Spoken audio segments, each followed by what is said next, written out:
Hello, everyone, and welcome to Show Me the Money, VASTFLUX. This is a webinar series where we go through different threat models and Satori research and dive into what happened and how the fraudsters made money, hence the name Show Me the Money. I'm Rosemary Cipriano. I am our senior content writer at Human, and I'm joined by two of our amazing members of the Satori Threat Intelligence and Research team, Marian and Vikas. So, Marian, I'd love for you to introduce yourself first. Just tell us who you are, your title, and I would love to know your favorite robot in typical Human fashion.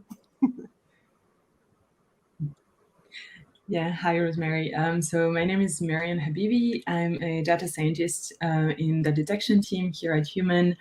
And my favorite robot is probably C3PO, I'd say. I like how he's like fighting for good, but sometimes, you know, he's going to do what he has to do for that. So that's it.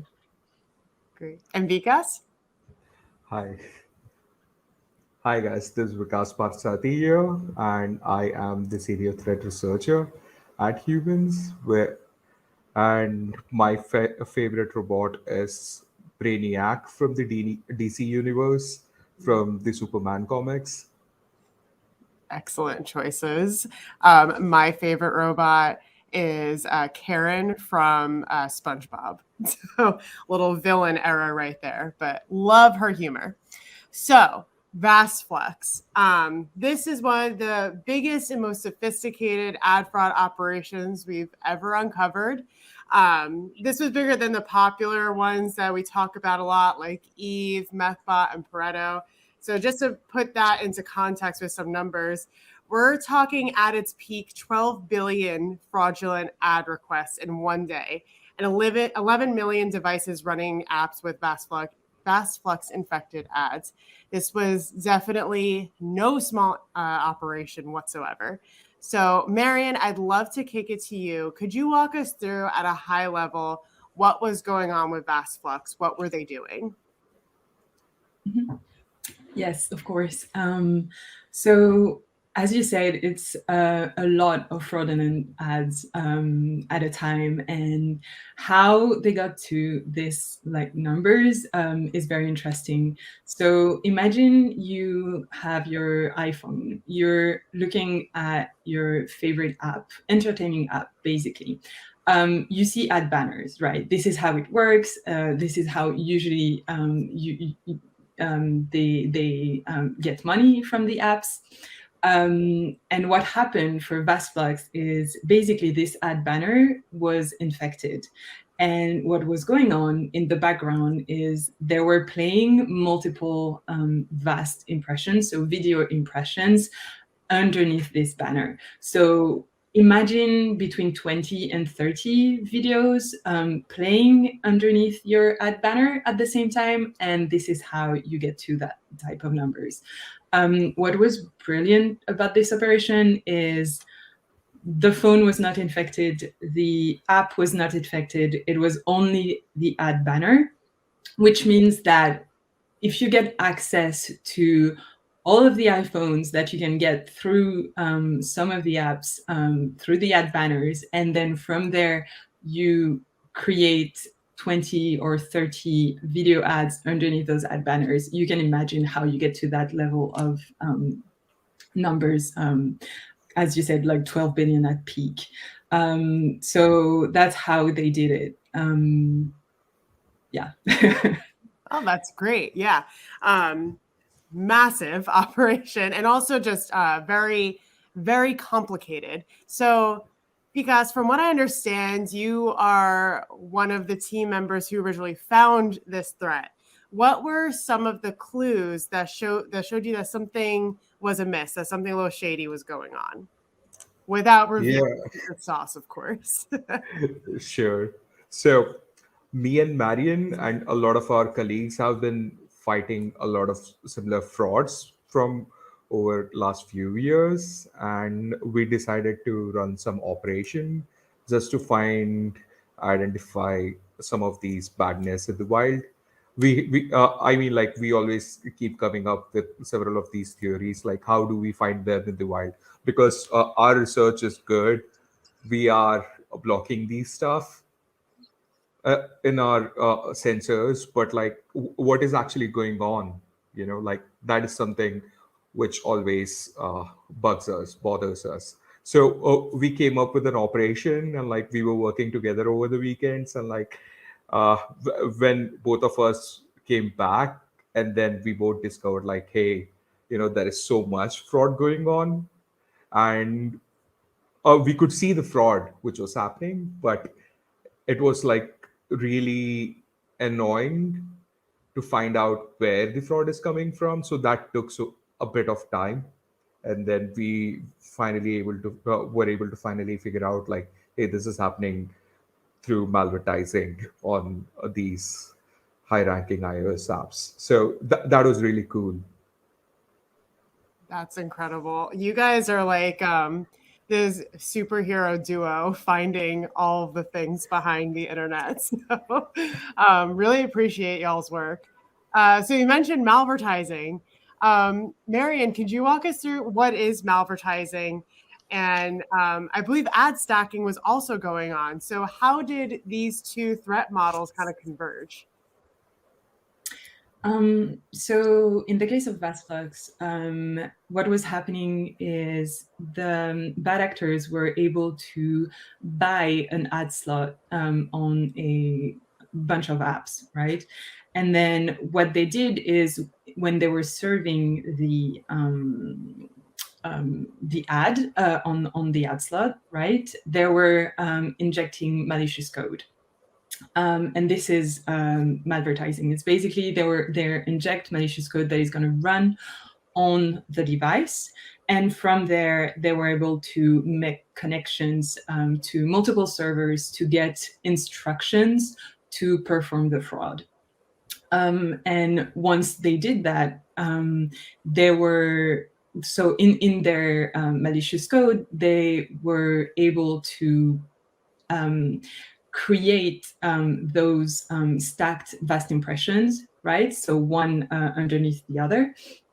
And this is how you basically using two, I mean, it was even more than two different threat models, right? We had malvertising. So this is how they get access to the ad slot to create more inventory, right?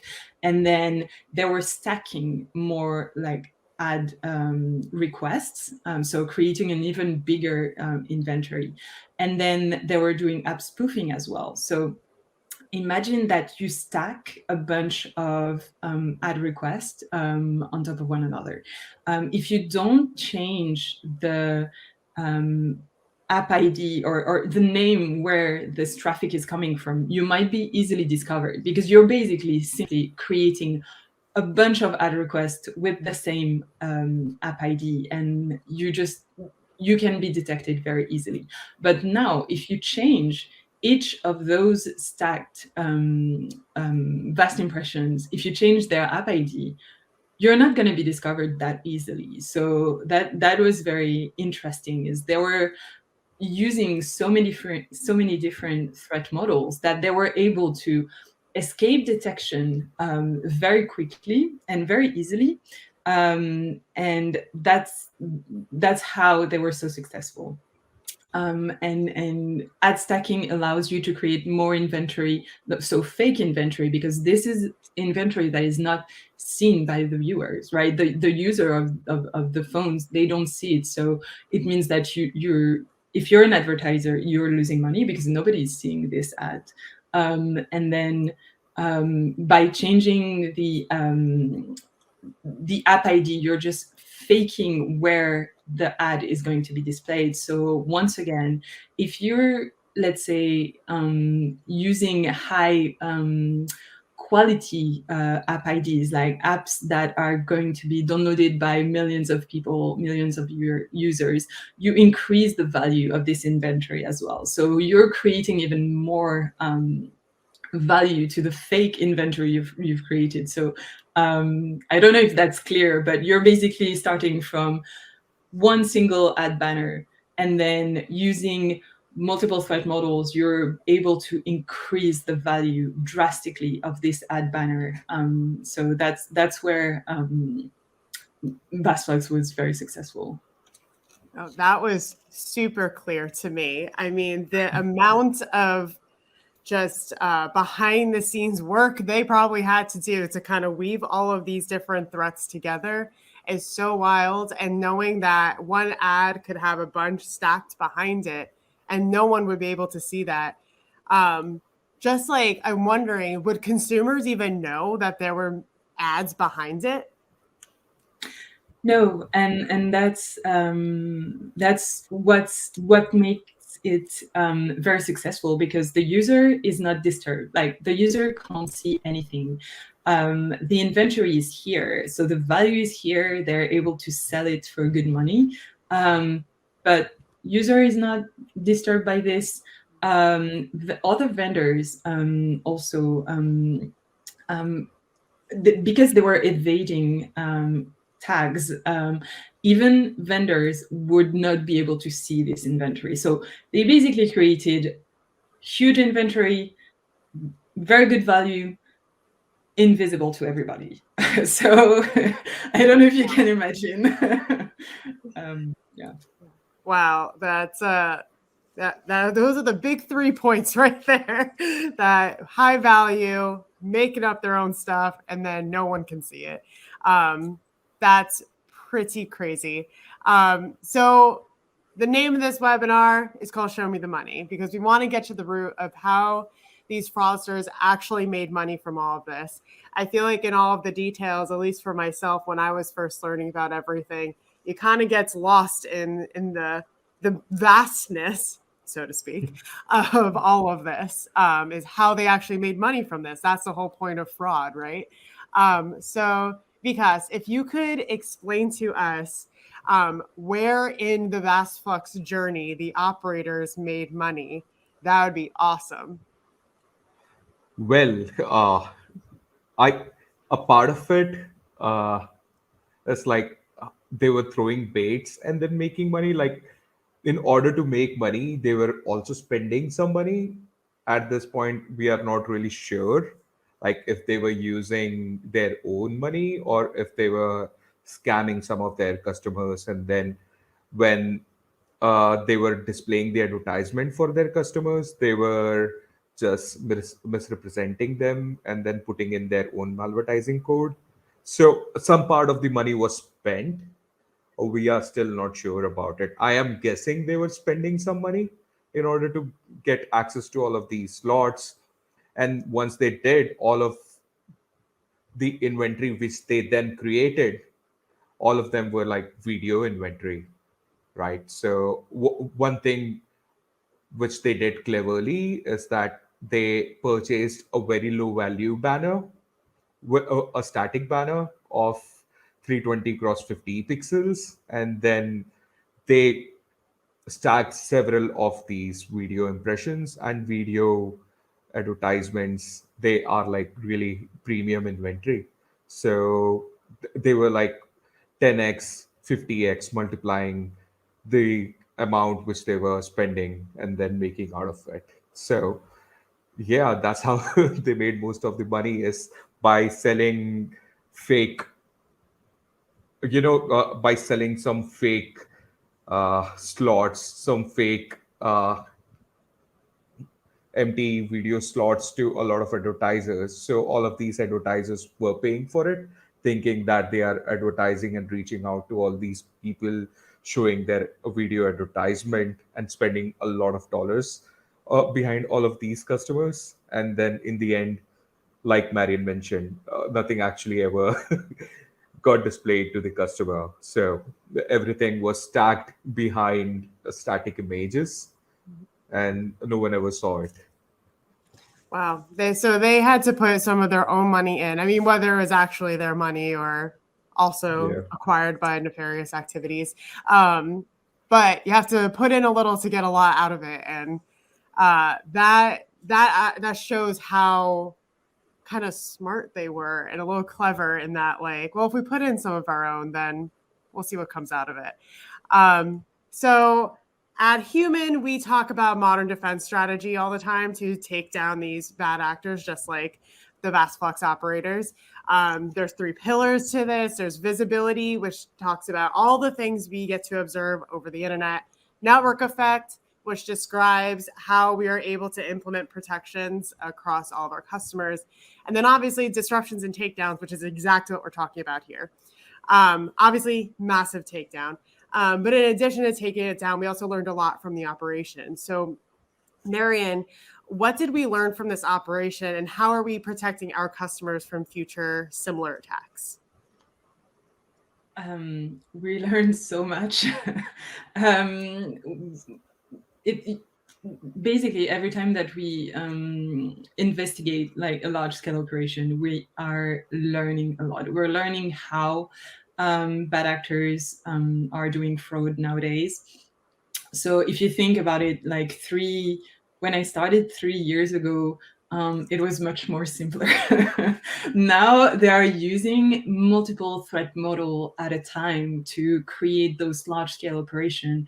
And the more you investigate, the more you discover, basically. And it's just like you learn and learn and learn. And what we do usually is when we, so for example, if for VASTFLUX, we build a new detection technique to be able to find them, because as you can imagine, it was extremely complicated. Like the scheme was big and complex. So in order for us to find the traffic, it was extremely complicated. So we had to create a new methodology to find it, based on obviously what we learned from this fraud.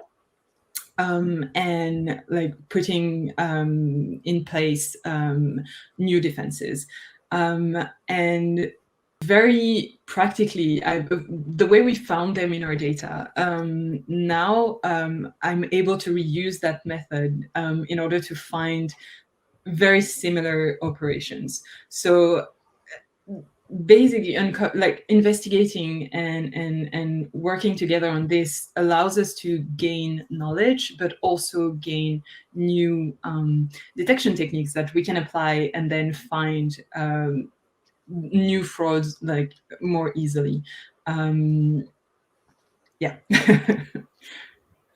No, that's great. I love that. While they are also evolving, so are we. They don't even realize the team, because the Satori team is far bigger than just the 2 of y'all. There's many of you who are doing all of this, sifting through data, finding all of the nefarious activities in the underbelly of the internet. So while they're evolving, so are we.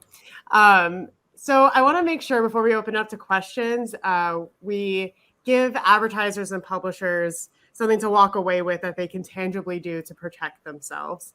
So this could go to either of you, whoever wants to jump in, but what advice do you have for the players of the programmatic advertising ecosystem? Don't all jump at once. Go ahead, Vikas.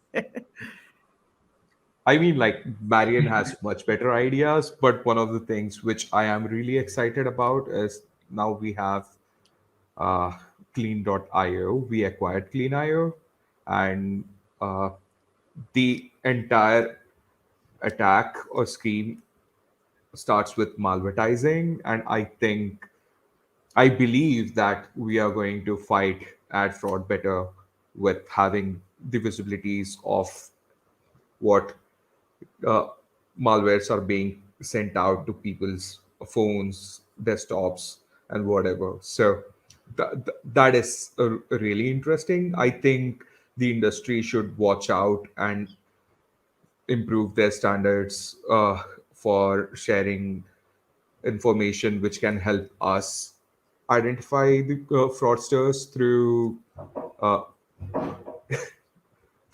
like sellers information and buyers information. I think that's going to help us to identify who the people are behind such frauds. So I mean, certainly improving the quality of information and making sure like all of the standards are met, that would certainly help a lot with tracking these these guys. And also the people should watch out.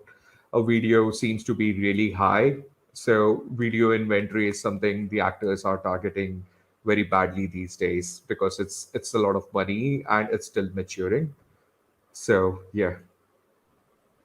Great. Marian, do you have anything to add? Yeah, like just like Vika said, it took sorry a lot of people like internally in human to investigate this, like people with completely different skills. And I think that by increasing communication around the ad tech ecosystem, this is going to be the best way to fight those bad actors, because you have to remember that they're well organized, they're doing fraud in a very complex way, and they're creating legit entities in the supply chains.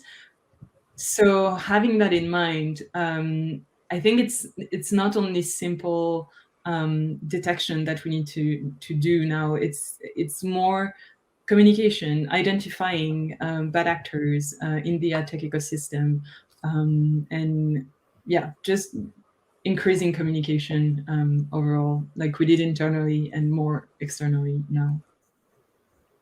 Great. So we have a few questions from the audience. I would love to ask this first one. What types of measures can DSPs, SSPs, and publishers take to spot this type of attack earlier in the future? Are there any behaviors or data that should ring any bells? Vikas, do you want to take this one? Sure. Thank you, Rosemary. If the attack is very sophisticated, so it's affecting nearly everyone in the ad ecosystem. So everyone has to tackle this a bit differently. Say, suppose you are a seller or and even a publisher, and like if you are selling your inventory and you're receiving some banners or codes from uh, anyone in the ad network, the attack originates from there, and you need to be really careful. It's not very easy to just block one entity and be like, hey, we solved it. The attack could originate. The attackers could come back through different networks. They could set up some new network again and come back and do this attack. So it's just like you need something like an antivirus to understand their codes and block them at that level. So having an anti-malvertising product, which we have, would really help over there. And if you are buying traffic from people, so that's where you are dealing with fake inventory. And so some of our products like a fraud sensor and media guard would be really helpful over there. And also, if you already are our customer, then improving the quality of information, such as the supply chain information over there, might really help identify and block some of these frauds. And like that's the very overview of it. But if you have more specific questions, then you could reach out to us, and like we'll try to answer in a more detailed manner. Well, thank you so much, Marian and Vikas, for joining us today and walking us through VASTFLUX and how the operators made money, how it all worked. Really appreciate it. And I know I learned something, and I've been working pretty closely on this. Everyone, there are resources. We have plenty of things you can read up more on VASTFLUX. We have things that go more technical. We have pieces that are a little more high level. If you're not ready for the technical stuff, I understand. It's a choose your own adventure of resources. So please take advantage of all of those down below. And thank you so much for joining us. And I hope to see you at the next Show Me the Money. Thank you. Thank you, everyone.